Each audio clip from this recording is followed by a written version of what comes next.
Relationship is at the core of everything we do in our society, especially in our careers. Whether you choose to work for someone else or work for yourself, relationship is at the core of it. It doesn't matter what your degree is. It doesn't matter how beautiful you are or handsome you are. It doesn't matter, how good you did that project. Yeah, those things matter to a degree, but large in part, it's about relationship. People do business with people they like, and people do business with people they trust.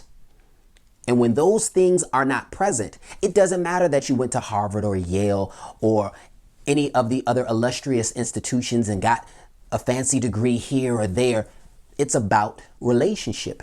And a lot of times we try to divorce relationship, the concept of relationship, from our professional lives, because we think that those are things that should just follow standard operating procedure. I showed up, they should just give me my report. I showed up, they should just do what they were paid to do. But at the end of the day, it's about relationship. People are paid to do things, but there's still people who say, I like Sam or I like Barbara, so I'm going to do it just a little quicker for them. We get mad, but it's human nature. It's about relationship. We allow all of these things, these divisive things, to get in the way of us developing relationship. We allow racism and colorism and classism and sexism and all of these other isms that do not matter get in the way of building authentic relationship. We allow our positions at work to get in the way of developing relationship. I am at this level and this person is at this level, so I can't be bothered to connect with them. I can't be bothered to treat them like a regular human being because they are not worthy of my relationship. Everything is about relationship. And so as we examine and our careers and we think about our place in them, whether we want to stay or whether we want to quit, we start with relationship. We spend the same, if not more time working with people or at work that we do with our friends and our family. We spend about the same or more time working than we do with our significant others and other loved ones. And yet we don't give those relationships the level of care that they deserve in many instances, because again, we put them in this box of standard operating procedure and they're supposed to just do their job and I'll just do my job and we'll just go home. And we miss the opportunity to develop relationship. I remember when I was working for a manager and I noticed our relationship deteriorating. I noticed it. It was happening over the course of years. And there were some factors that were occurring outside of us that were causing stress to him, causing stress to me. And after quite some time of the tension building between he and I walked into his office, I closed the door and I said, hey, I'm noticing this type of energy between us. We've been working together for quite some time. What's going on? I called out the elephant in the room. I notice, and I know that this is what's surrounding, or this is what I believe is surrounding this and could be contributing to this. What do you think? And it was from that conversation that we were able to have empathy for one another, and things actually improved after that. The environment improved. But then I noticed that the behavior started to come back. I started to have increased anxiety. I started to see a distance in him. Other people started to tell me about the distance that they saw in both of us in the office setting.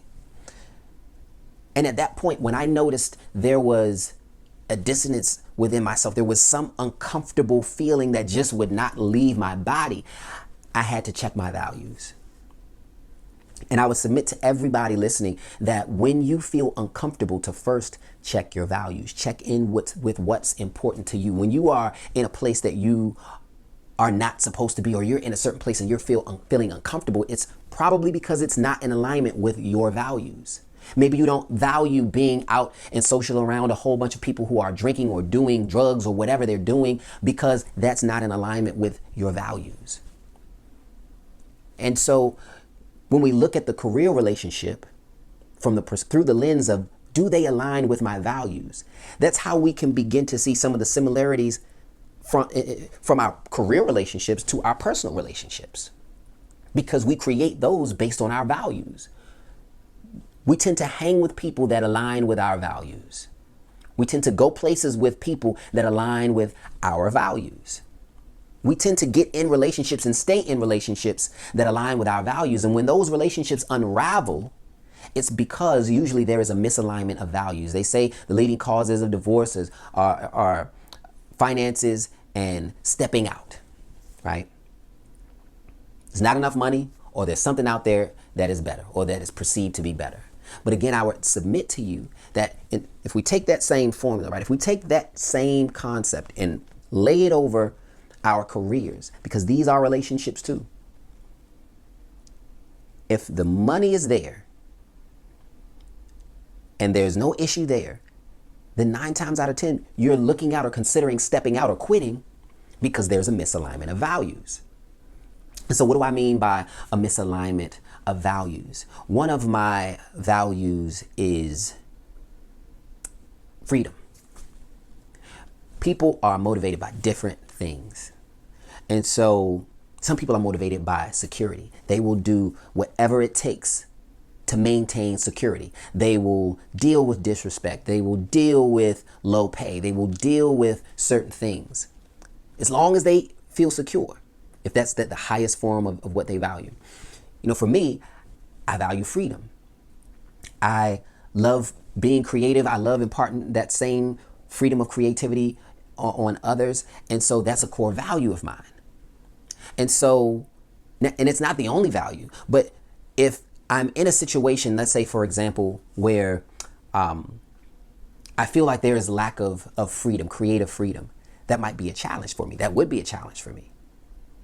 And so I have to now examine that situation and say, is the level of or lack of creative freedom in this situation enough for me to say I need to walk away from this situation? And that's what happens. Because we forget, when we start to be in relationship with people, you are in relationship with their mindset. And their mindset is driven by what they value. And these are two-way situations. Who cares if they're a manager and you're an employee or vice versa? You're both people. You are in a relationship with one another. And if there's a misalignment of value, there is going to be tension. And so when I was in that situation with my former manager, I said, wow, let me first look at the alignment and whether there is growth opportunity within my value set. Okay, so what do I mean? You can clearly see if there's a misalignment, if there is no existence. If you're some type of a person who you like workplace flexibility. For like another example of freedom is, remote work for a lot of people. Let's say, for example, you work for an organization. They say, well, you can work 2 days a week remotely, but you actually, think that that's okay. But now you're starting to see, so that there's alignment there. Okay, that's a degree of freedom that I am okay with. But now you see that there are other organizations that allow me to work remote every day of the week, and I have to take care of my kids, and I can do all of these other things. That might be more appealing to you because there's more growth within that value set. When we value things, we tend to want more of it. Money is an example. A lot of people value money. And so, we want more of it. But we miss the opportunity to check in with ourselves about the things that really matter, that are way before the tangible. And it's the intangible. It's the things that give us that feeling, that positive feeling inside. And those are the things that cause us to quit. Though in any relationship, those are the things that give us that courage to say, this is not for me. This is no longer serving me because there is no alignment with my values. And so if you are considering quitting, I would first say to check in with yourself, check in with your values before making that decision.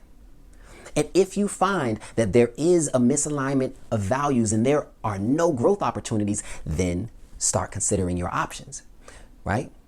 Because, we live in a world now where commitment is no longer a thing that is valued in the professional world. I was talking to an HR professional who works at a pretty big organization, a company over in California, and He said to me, I tell people to move jobs, 3 to 5 years.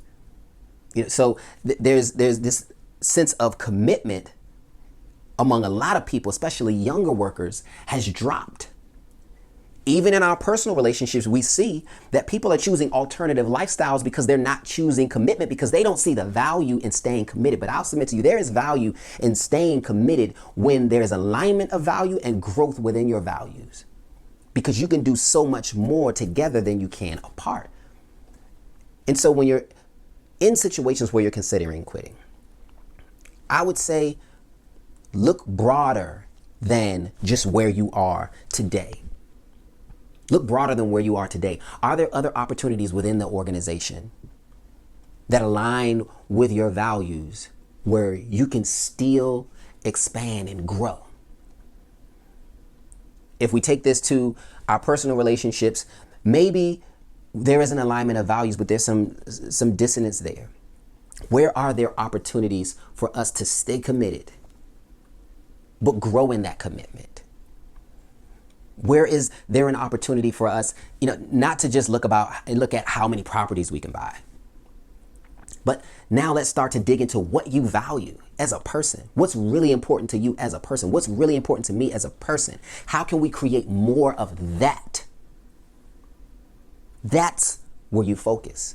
And when you can't create more of that, and when you start to feel like you don't want to get out of bed in the morning to go to that place because you can't get more of that, that is when you start to explore the route of quitting.